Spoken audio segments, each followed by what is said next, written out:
설교에 앞서 우리 옆에 계신 분들과 이제 서로 마주보면서 잠깐 짧게 인사하겠습니다. 하나님께서 당신을 돌보십니다. 한 번 더 인사하겠습니다. 하나님께서 당신을 인도하십니다. 네. 기독교 이단 가운데 이제 과거 교부 시절에 있었던 이단인데 굉장히 경건하고 선하게 살기로 유명한 이단이 있었습니다. 이단으로 정죄받은 사람이 있었습니다. 누구냐 하면은 펠라기우스라는 사람입니다. 이분은 이 펠라기우스와 그의 추종자들이 418년 카르타고에서 이단으로 정죄를 받았는데 왜 이단으로 정죄받았냐 하면은 그 펠라기우스의 주요 주장 몇 가지만 제가 한번 읽어드리겠습니다. 아담은 원래 죽도록 창조되었으며 그의 범죄 여부와 관계없이 어차피 한 번은 죽을 것이라고 주장했습니다. 그리고 아담의 죄는 아담 자신만을 훼손했으며 인류 전체에는 아무런 영향이 없다라고 주장했습니다. 새로 태어난 아기는 아담이 타락전과 동일한 상태에 있다고 주장했습니다. 아담의 죄나 그의 사망으로 말미암아 인류 전체가 죽는 것이 아니며 그리스도의 부활로 인류 전체가 생명을 얻는 것도 아니라고 주장했습니다. 복음뿐만이 아니라 율법도 인류를 천국으로 인도할 수 있다고 주장을 했습니다. 이 펠라기우스라는 분과 그의 추종자들이 왜 이단으로 정죄됐는지 좀 아시겠죠? 이분들이 하는 주장을 요약을 하면은 행위 구원론이라고 할 수 있을 것입니다. 그래서 선한 삶의 행위로 말미암아, 율법의 행위로 말미암아 구원받을 수 있다. 그리스도의 보혈의 은혜가 아니라 그것도 있으면 좋겠지만 그거 외에도 선한 삶으로서도 구원받을 수 있다. 이런 식의 주장이었죠. 근데 이 펠라기우스와 논쟁을 하면서 이 펠라기우스와 그의 추종자들이 이단으로 정죄받는데 이제 크게 기여를 하신 분이 누구냐 하면은 그 유명한 어거스틴이란 분이었습니다. 이 어거스틴과 펠라기우스 사이에 유명한 핵심적인 논쟁 중 하나가 뭐냐 하면 자유의지론이었습니다. 펠라기우스는 자유의지가 있다라고 주장을 했고 어거스틴은 자유의지가 없다라고 주장을 했습니다. 여기서 말하는 자유의지는 우리 행동의 자유의지를 말하지 않습니다. 누구나 행동으로서의 자유의지를 갖고 있죠. 또 생각할 자유의지를 갖고 있습니다. 근데 어거스틴이 말할 때 자유의지가 없다라고 말한 이 자유의지의 종류가 뭐냐 하면은 인간은 죄를 짓지 않을 수 있는 자유의지가 없다라는 것입니다. 반면에 펠라기우스는 인간은 죄를 짓지 않을 수 있는 자유의지가 있다라고 주장을 함으로써 행위 구원론을 발전시켜 나간 것이죠. 우리가 교리를 배울 때 전적 타락에 대해서 들어보셨을 것입니다. 이 전적 타락의 개념이 무엇입니까? 아담의 죄로 말미암아 이 세상에 죄가 관영하게 된 것입니다. 이 온 지구상에 어떤 영역도 죄로 물들지 않은 곳이 하나도 없습니다. 인간의 마음도 인간의 이성도 사실은 죄로 다 물들어 있게 되었습니다. 마치 여러분 코로나가 전염성이 얼마나 강합니까? 근데 이 코로나 못지않게 최고의 전염성을 갖고 있는 것이 바로 죄입니다.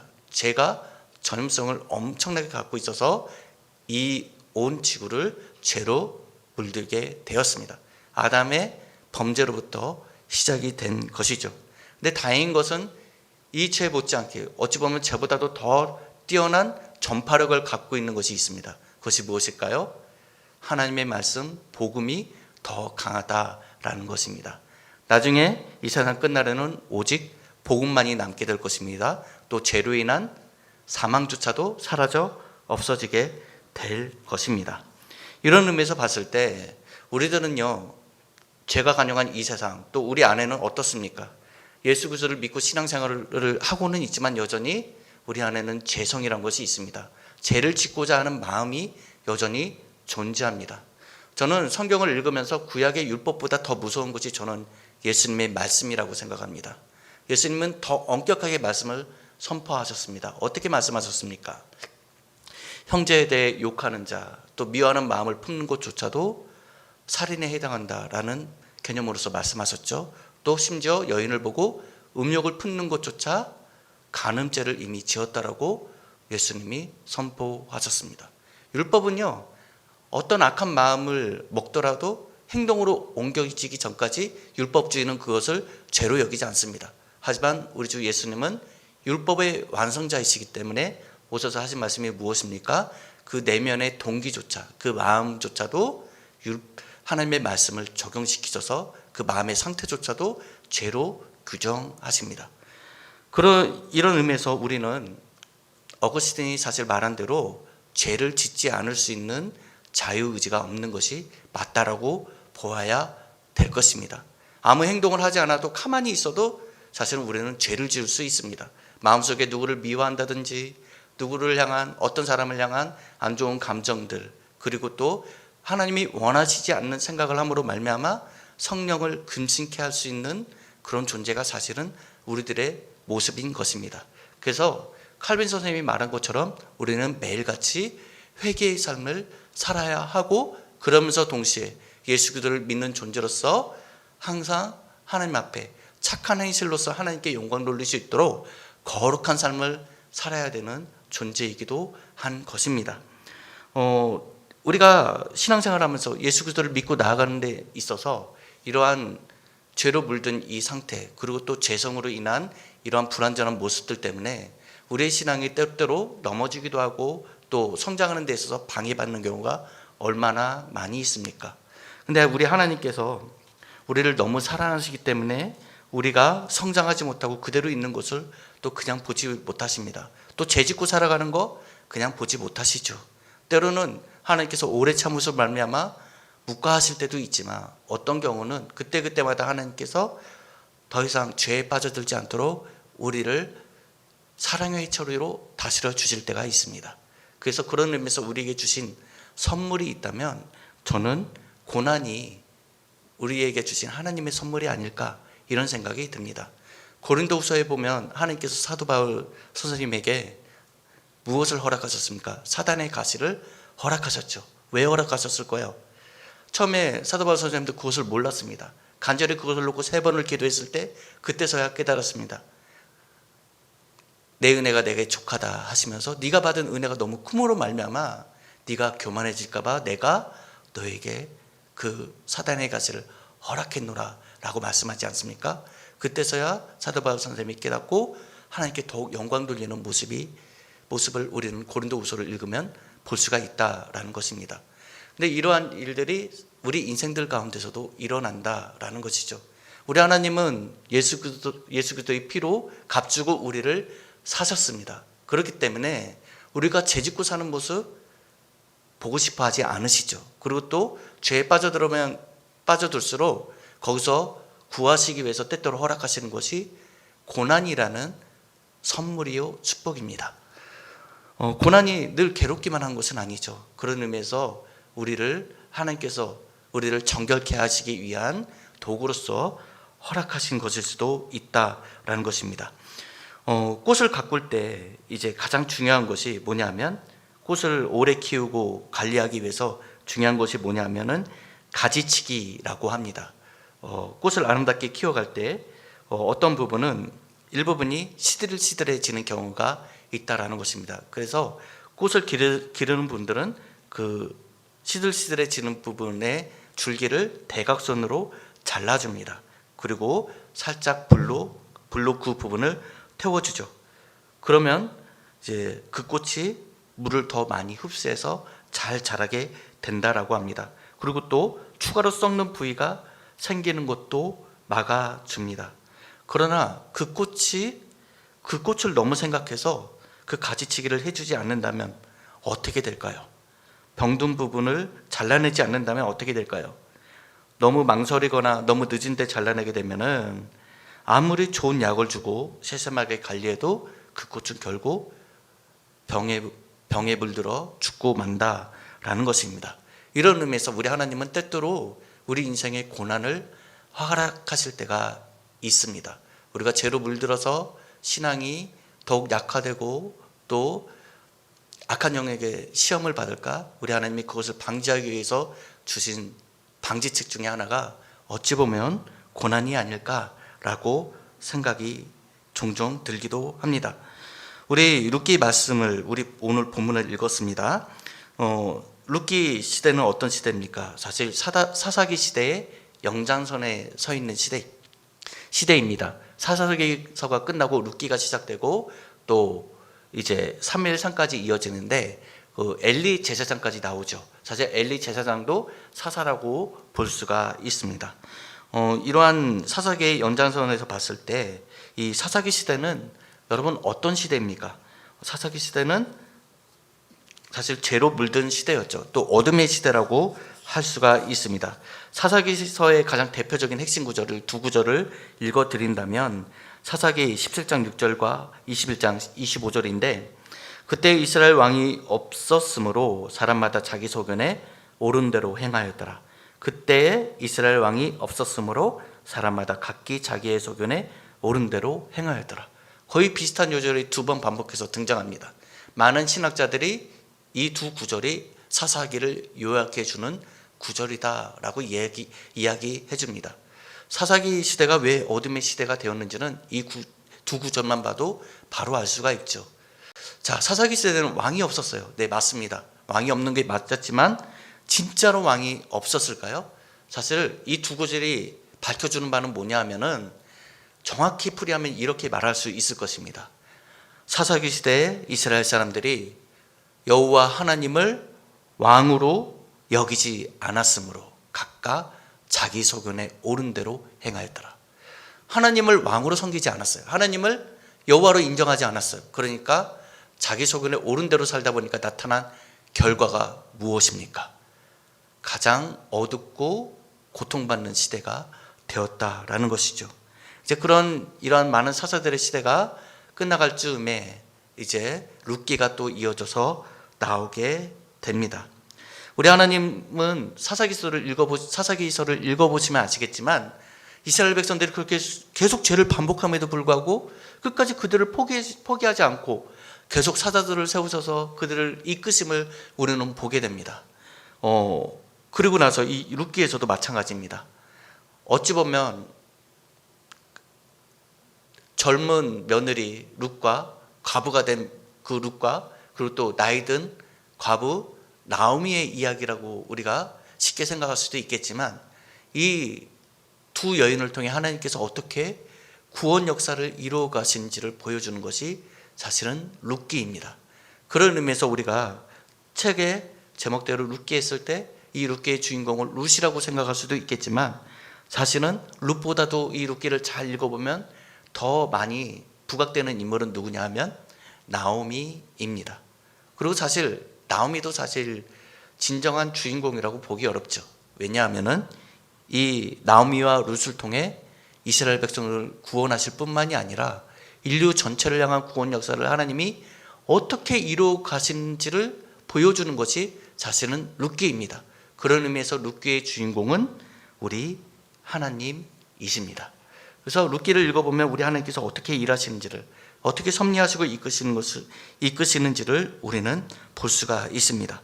룻기 1장 1, 2절을 보면은 이런 말씀이 나오죠. 사사들이 치리하던 때에 그 땅에 흉년이 드니라. 유다 베들레헴의 한 사람이 그의 아내와 두 아들을 데리고 모압 지방에 가서 거류하였는데 그 사람의 이름은 엘리멜렉이요 그의 아내의 이름은 나오미요 그의 두 아들의 이름은 말론과 기론이니 유다 베들레헴 에브라 사람들이더라. 그들이 모압 지방에 들어가서 거기 살더니 사사들이 치리하던 그때 흉년이 들었습니다. 그래서 고향인 베들레헴을 떠나 엘리멜렉의 가족들을 전부 데리고 모압 땅으로 갔습니다. 이 엘리멜렉 이 사람의 이름의 뜻은 뭐냐면 하나님은 나의 왕이시다 라는 뜻입니다. 근데 정말 이름 그대로 하나님을 나의 왕으로 섬기며 살았다면 정말 모압 땅으로 갈 수 있었을까요? 그러지 않았을 거라 생각이 됩니다. 근데 자기 이름처럼 살지 못했음을 그의 행동을 보면 볼 수가 있습니다. 민수기 36장 7절에 이런 말씀이 있습니다. 그리하면 이스라엘 자손의 기업이 이 지파에서 저 지파로 옮기지 않고 이스라엘 자손이 다 각기 조상 지파의 기업을 지킬 것이니라. 하나님께서 지키라고 명령하셨어요. 기업의 땅을 지키라고. 아무리 흉년이 들고 어렵다 할지라도 그 땅을 떠나지 말고 지키라고 했습니다. 근데 이 엘리멜렉이라는 사람은 자기 가족들을 데리고 그 기업을 과감하게 떠나 보냅니다. 모든 소유를 가지고 모압 땅으로 갑니다. 무엇을 피해서요? 흉년을 피해서 떠나게 되죠. 그리고 나서 그들이 가고 난 이후에 맞은 결과는 무엇입니까? 3절과 5절에 이렇게 나오죠. 나오미의 남편 엘리멜렉이 죽임을 당했습니다. 거기서 죽었습니다.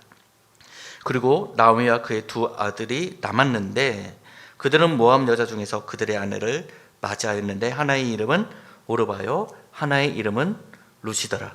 그들이 거기 거주한 지 10년쯤에 말론과 기럨 두 사람이 다 죽고 그 여인은 두 아들과 남편 뒤에 남았더라.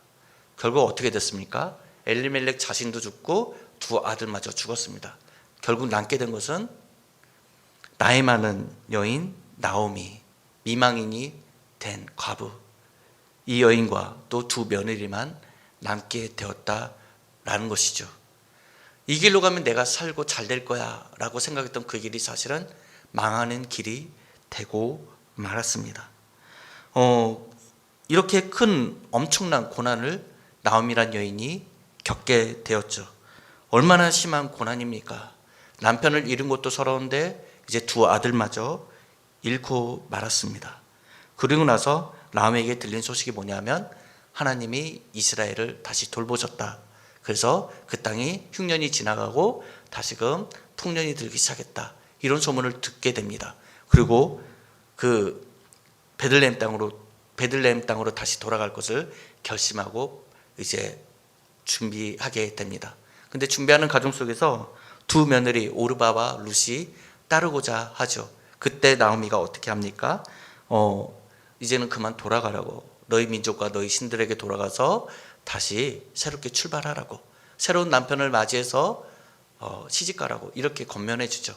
정말 그들 위해서 한 말이었습니다. 하지만 이 며느리들이 처음에는 거절하죠. 아닙니다. 그래도 어머니 따라가겠습니다.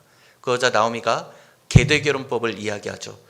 애들아, 내가 지금 다시 또 새롭게 결혼을 해서 아들들을 낳는다고 치자. 근데 그 아들들이 다시 장가가기까지 장가갈 나이가 될 때까지 자랄 때까지 너희가 어떻게 기다리겠느냐 이 말을 합니다.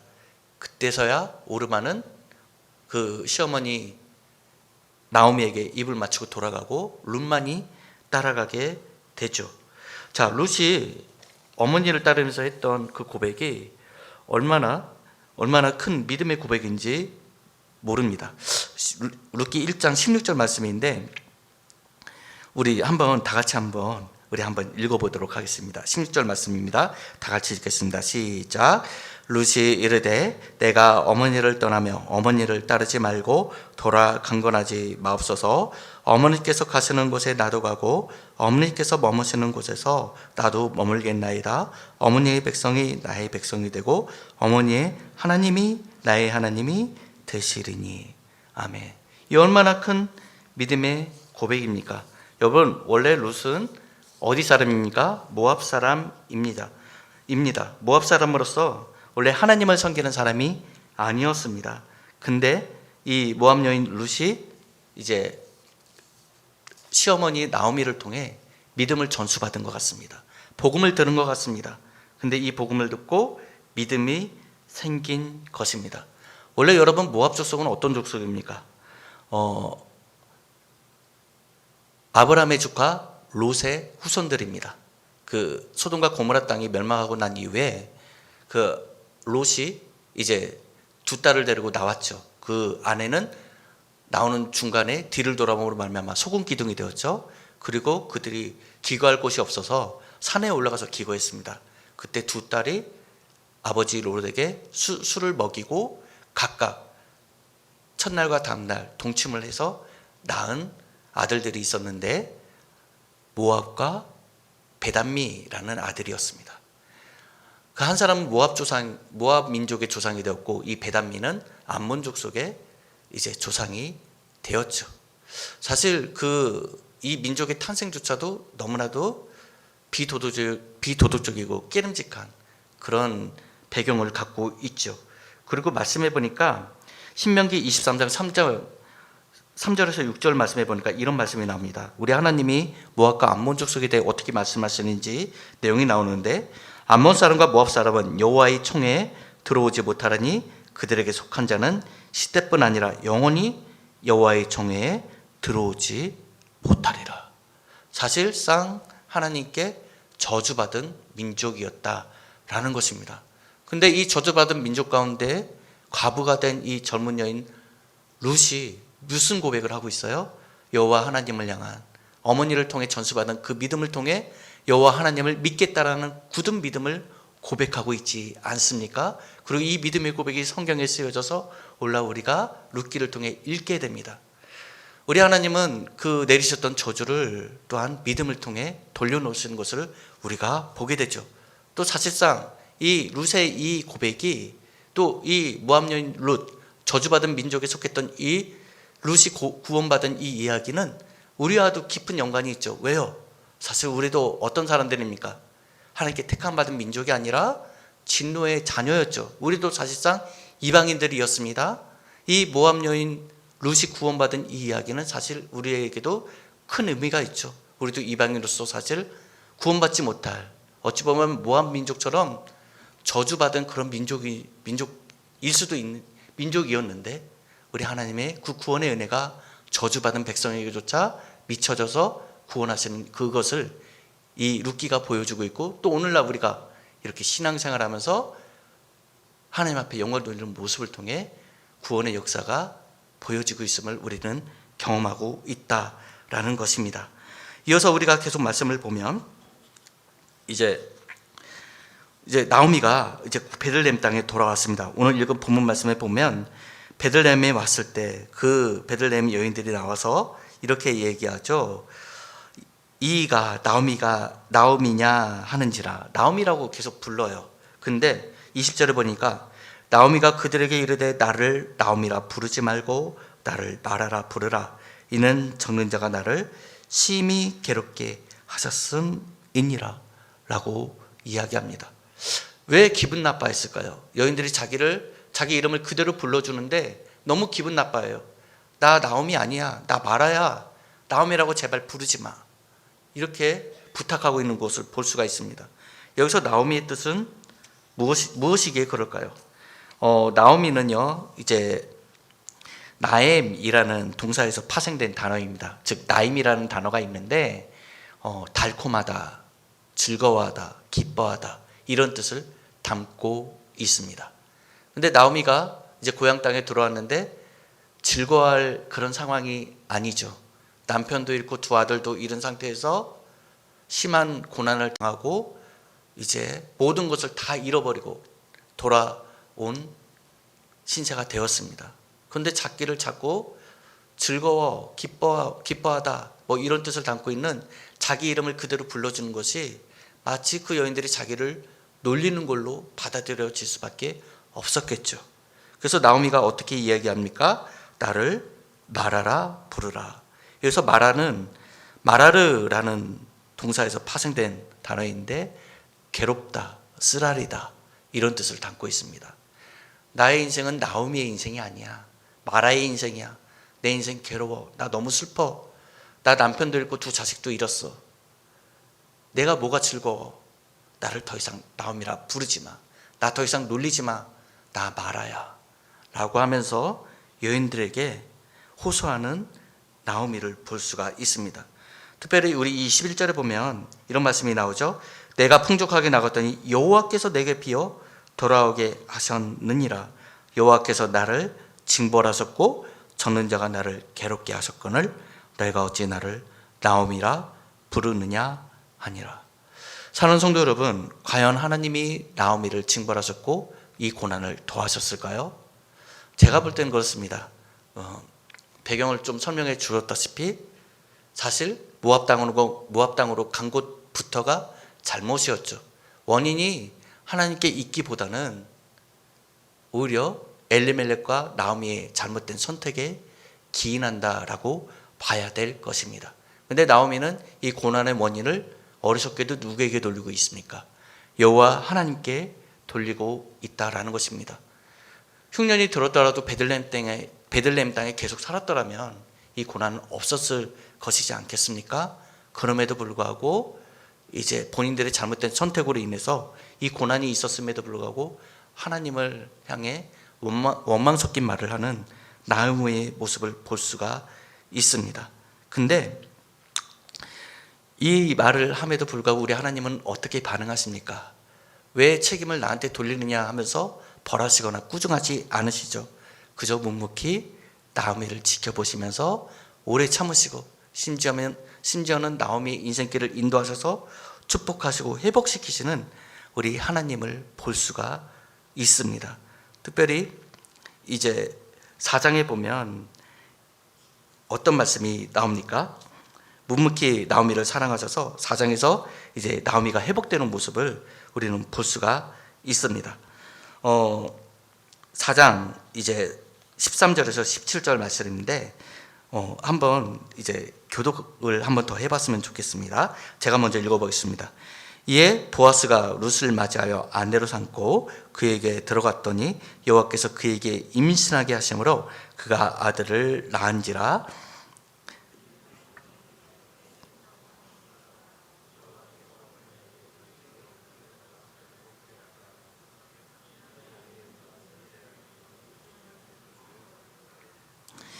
이는 내 생명의 회복자며 내 노년의 봉양자라.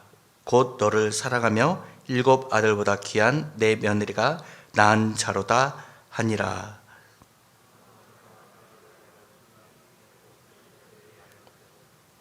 다 같이 읽겠습니다.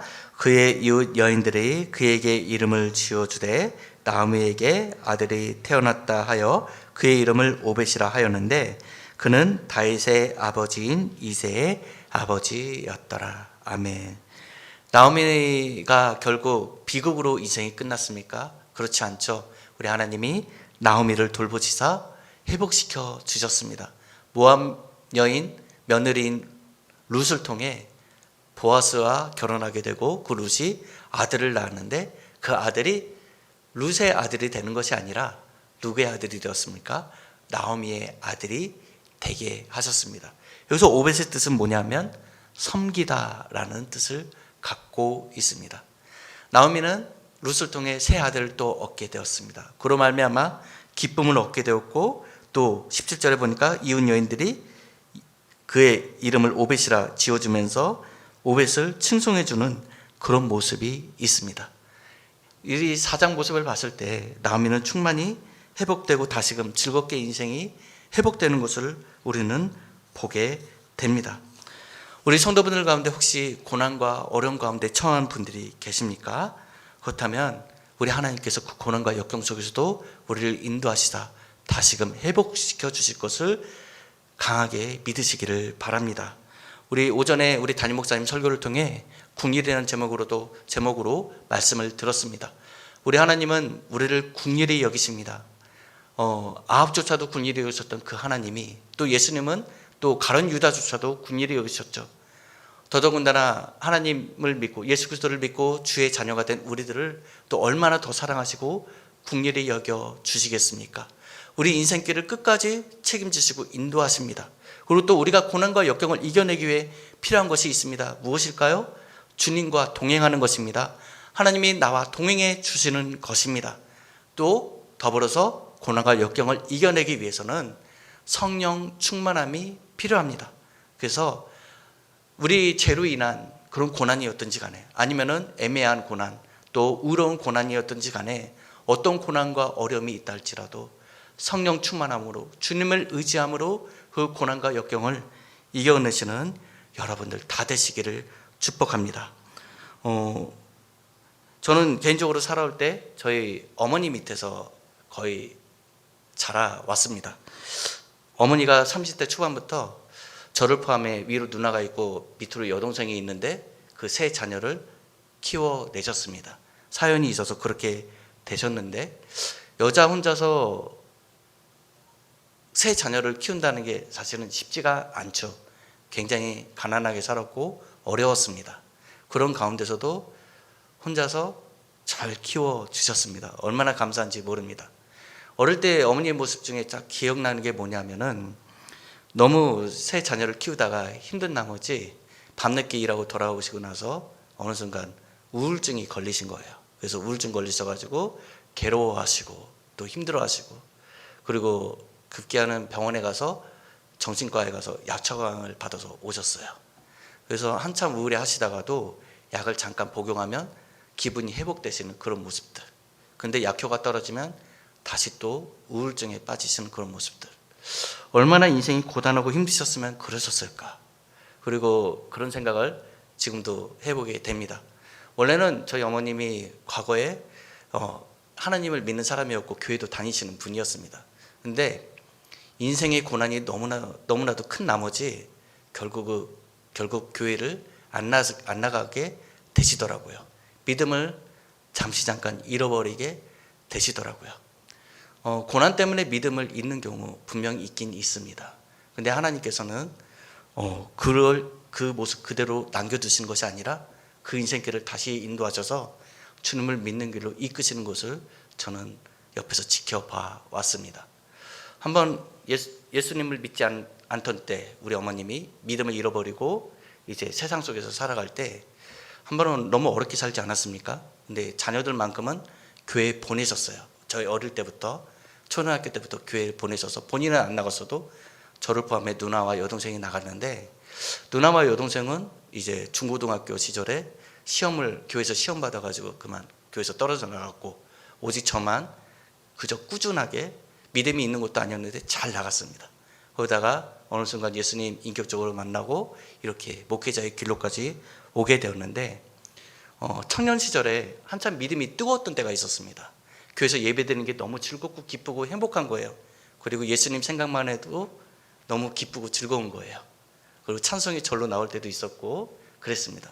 근데 안타까운 건 뭐냐면 그 당시에 제 삶이 겉으로 봤을 때는 너무나도 불행한 삶이었죠.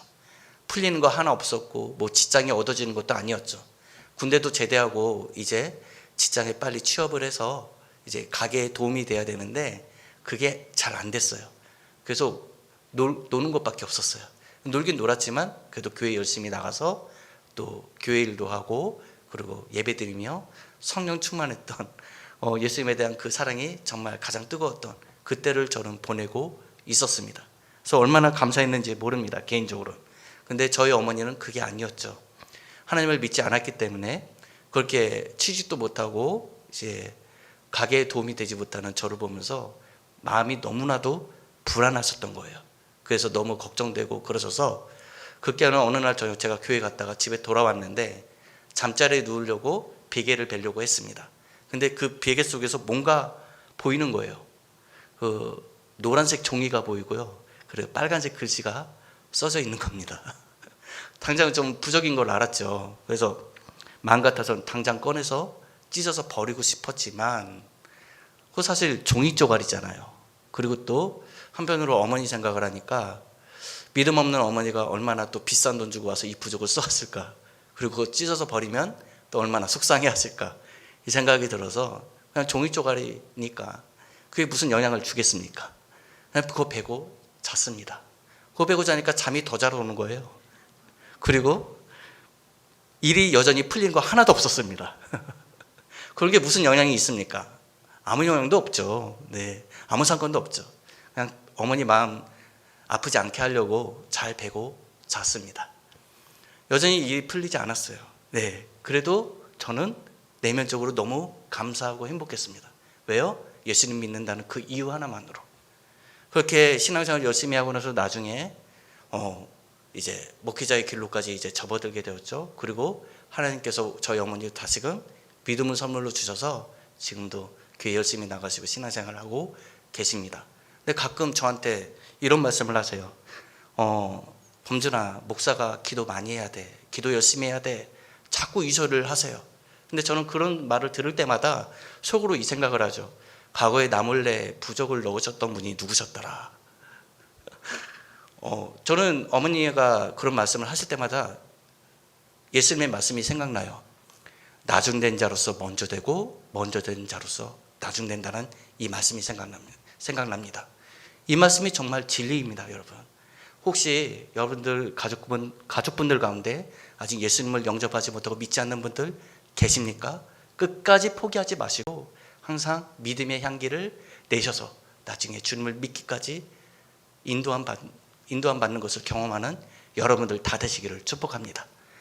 어찌 보면 믿지 않는 그 가족이 나중에 여러분들보다 더 큰 믿음의 용사가 되어 있을지도 모르기 때문에 그렇습니다. 항상 예수님 바라보시고 성령 충만으로 고난도 이겨내시는 국률의 하나님만 의지하며 나아가시는 여러분들 다 되시기를 축복합니다. 고난 중에도 하나님 의지하며 늘 성령 충만해야 되겠습니다. 또한 주님 원하시는 성화의 삶도 성령 충만함으로 우리가 살아가야 되겠습니다.